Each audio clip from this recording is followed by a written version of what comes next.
Hi gorgeous! Welcome back to my channel. It's me, Cessy Quezon. So, alam ko sa unang vlog ko or unang tutorial ko, hindi ganon kaganda yung aking introduction. Pagpasensya nyo na po ako, medyo maingay ngayon dito sa bahay. And it's daytime, kaya maraming vehicles na dumadaan. Tricycles, etc. So, gusto nyo ma-achieve tong look na to? Just keep on watching. For my face, I'm using Bello Sun Expert, itong tinted sunscreen. It has SPF 50. Ginagamit ko to everyday after my skincare routine. Well, it's really a sunscreen na may pagka-foundation yung kanyang formulation. As of now, I'm applying it all over my face. And I'm gonna show you how I blend it. Sa kabilang side, sa right side ko, ay i-blend ko gamit ang kamay. Ayan. Blend mo lang siya, i-distribute mo lang yung product evenly.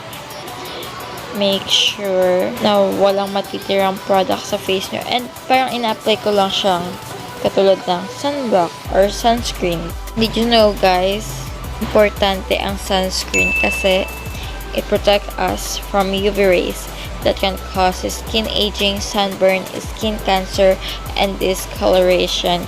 Kaya I never skipped my sunscreen every morning, and especially pag lalabas ako. Next is concealer. Takpan lang natin yung mga sumpa sa ating under eyes, mga besh. Yan. Puyat pa more.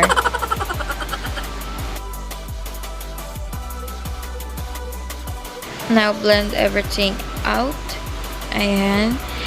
Gantong everyday look or something basic lang. Pang araw-araw ko. Gusto ko yung sobrang light lang. Like, hindi ganun ka-heavy yung product at all. Sobrang, alam mo yun, light lang talaga. Ayan, i-blend lang natin siya. Make sure na i-blend nyo. Pati sa eyes nyo rin, huwag nyo kakalimutan i-blend.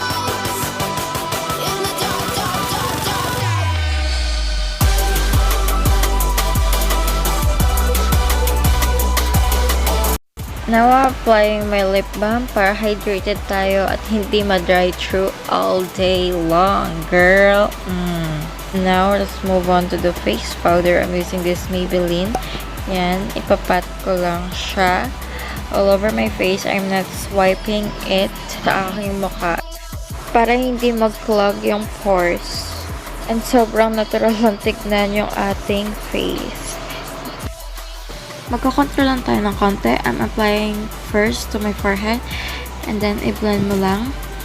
I'm using this LOL brow powder but ginagamit ko siya pag nagmamadali na ako, lalo pag may lakad ako, ganun.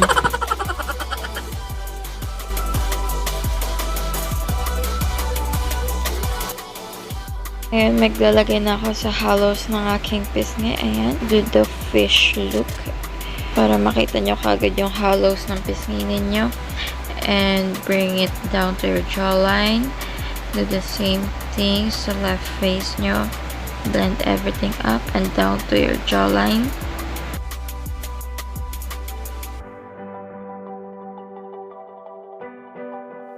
Let's move on to the brows. I'm outlining first the bottom part of my brows, malapit sa eyelid. Sinusundan ko lang yung natural brow ko. I'm using BYS, yung brown color niya. I'm also outlining my natural brows.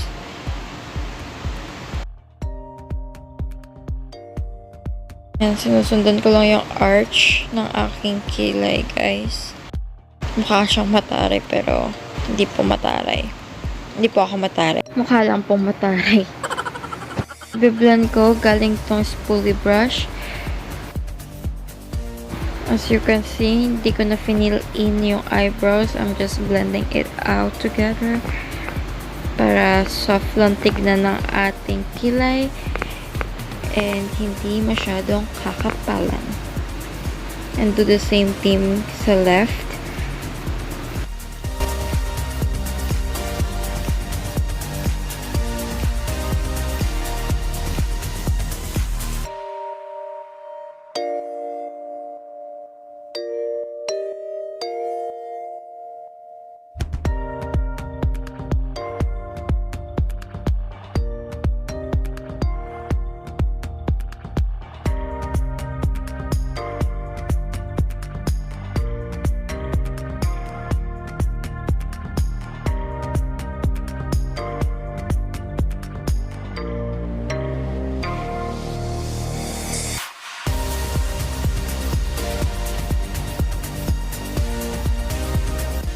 Gagamitin ko itong LOL, itong pinaka light brown.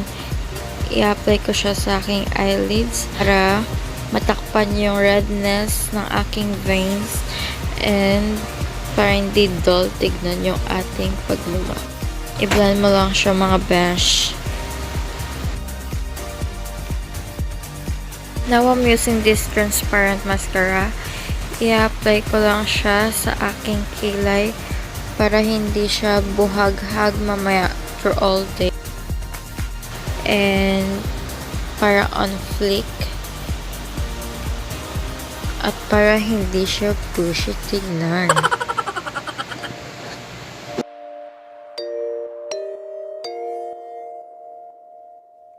Ngayon, ay lip tint gagamitin ko. It's Etude House. Galing tong Korea. Binigay ng client ko. Thank you po, Miss Jin, if you're watching this video. So, ayun, naglalagay na ako sa aking cheeks. Medyo naparami ang aking lagay. Pero, i-blend pa rin natin siya.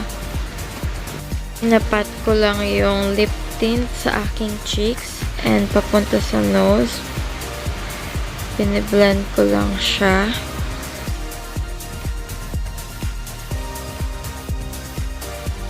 I'll top it off with Vice Cosmetic Blush. Tap off the excess, guys. Sobrang konti lang kailangan natin. Gusto ko lang ma-mattify ng konti yung lip tint na in-apply natin. Ayan, na-apply ko lang siya konting-konti lang. Blend everything out. Yung natirang powder, inila-apply ko lang sa aking chin and sa aking forehead. Kaya naman, ang gagamitin ko ay highlighter. Lalagay lang natin sa aking finger. Lalagay natin sa inner tear dots ng ating mata.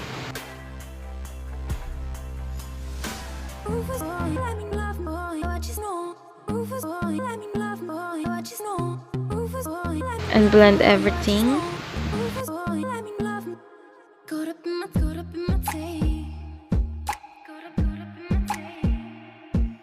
Also, mag-a-apply ulit tayo sa aking daliri. Apply natin sa cheekbone.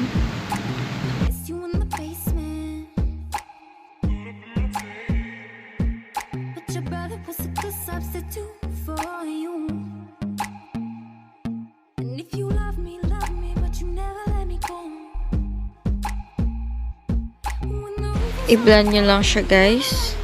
And don't forget the cupid's bow and the nose bridge, guys. I'll be using the Etude House lip tint again and apply it on my lips. And full lips yung ginawa ko, guys. I-blend nyo lang siya. And I'll be using this dark red. Sa center ko lang siya nilalagay, guys. Sa may inner lip part. And i-blend ko lang.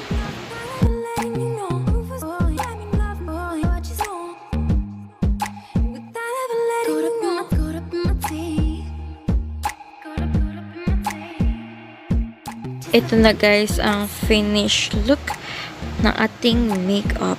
Now, switch tayo sa buhok. And now, binublower ko na yung buhok ko. As you can see, medyo basa pa po kasi buhok ko. Medyo makapal yung buhok ko, kaya mabagal siya matuyo.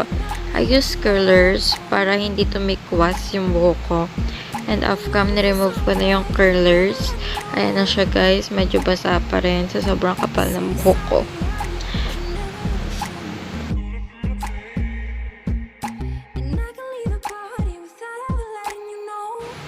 So, ngayon, gagamit na ako ng roller brush or rolling brush. Tama ba ako? Comment down below kung anong tawag ito sa brush na to. So, ayun, binabrush ko lang siya. Medyo may volume na. And now, I'm using a hair clay. Para siyang wax or clay dough, something like that. Pero, hindi siya ganun katigas sa hair. So, ni-scrub ko lang siya ng konti.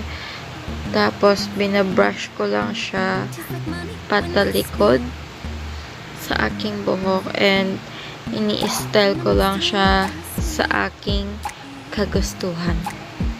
So, ayun guys. Sana nagustuhan nyo tong hairstyle na to. Hindi ako ganun kagaling pag ganito ka short hair. Sana humaba na yung hair ko.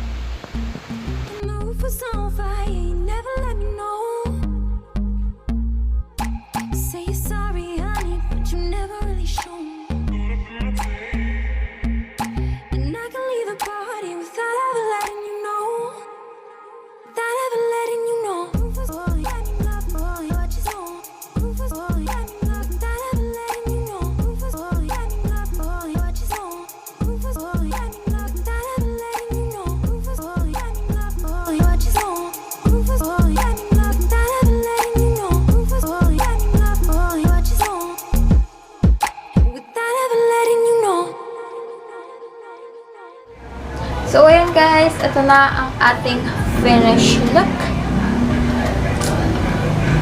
I hope nagustuhan niyo po ang video na to. Pwede niyo siyang gawin. Don't forget to like, share, and subscribe to my channel.